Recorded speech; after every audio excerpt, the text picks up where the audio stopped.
Now here's a category that I normally don't ever give 2 drops of urine about. And that is best original song. Don't get me wrong. I really do appreciate a lot of the songs in a lot of movies, but never am I really all that invested or interested in best song, mostly because unlike an acting performance, which the average actor will be in their movie for like 30, 40, 50 minutes, an hour and a half, depending how big their role is.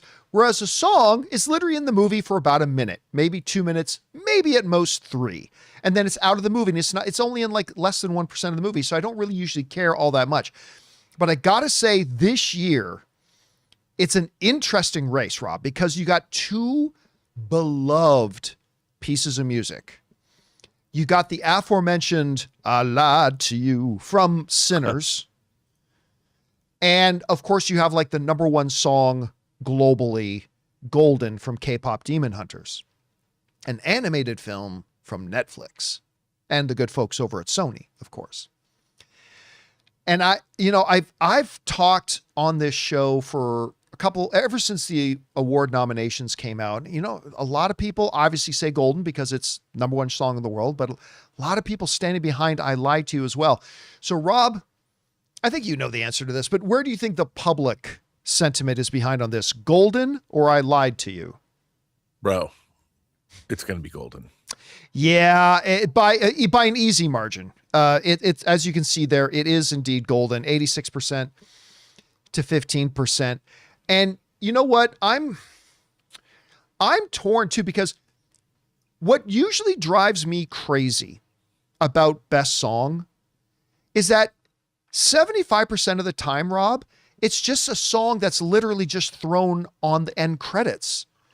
Like that lady, it's Lady Gaga, right? Who does the thing for Top Gun Maverick?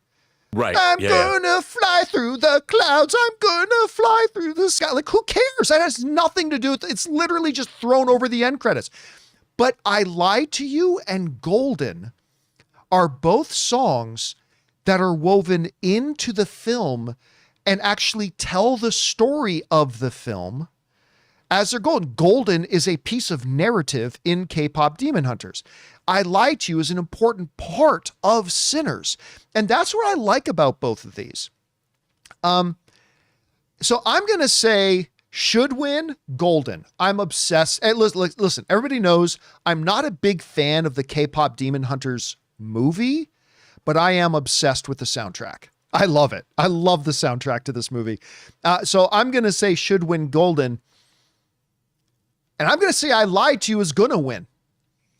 I'm taking the underdog on this one, even though it's only being given right now a 15% chance. If you look at the public, I actually think it's just the way it works into the movie, how pivotal that whole scene is. It is ultimately the song that calls out to the vampires, right? And makes them catch their attention and brings them in.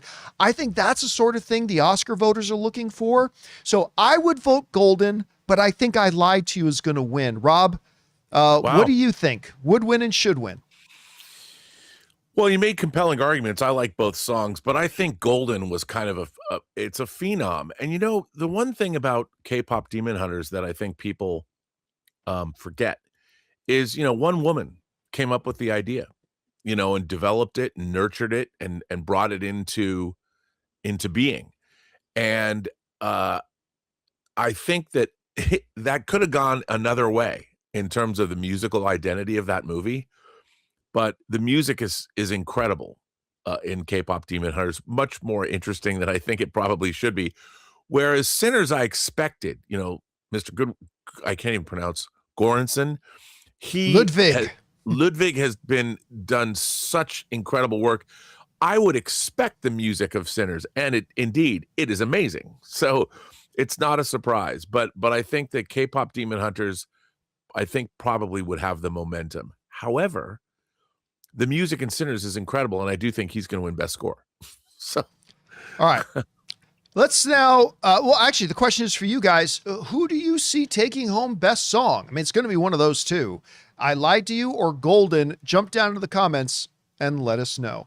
Guys, we want to take a second to thank a sponsor of today's video, BetterHelp. You know, March is a time when we celebrate the women in our lives and recognize everything they carry every single day. Women often take on a lot, and sometimes their own well-being gets pushed to the side. And it's a great reminder of how much women give to the people in their lives. So this month is a great time to pause and reflect on the roles that you carry and the pressures that can come with them. Therapy can be a helpful space to work through those challenges, create balances, and set healthy boundaries so you can take care of yourself too. And that's where BetterHelp comes in. BetterHelp connects people with licensed therapists who follow a strict code of conduct. With over 30,000 therapists and more than 6 million people served worldwide, BetterHelp has an average rating of 4.9 out of 5 for live sessions based on 1.7 million client reviews. They also match you with a therapist based on a short questionnaire, and if your first match isn't the right fit, you can switch to another from their recommendations. Your emotional well-being matters. Find support and feel lighter in therapy. Sign up and get 10% off at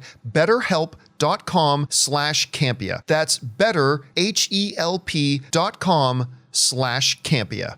Hey guys, thanks so much for watching this video. Make sure you like the video, leave a comment, and subscribe to our channel. And don't forget, we have a daily podcast called the John Campea Show podcast, available on Apple Podcasts, Spotify, or your favorite podcasting app of choice. Go and subscribe to it today so it'll be there when you need it.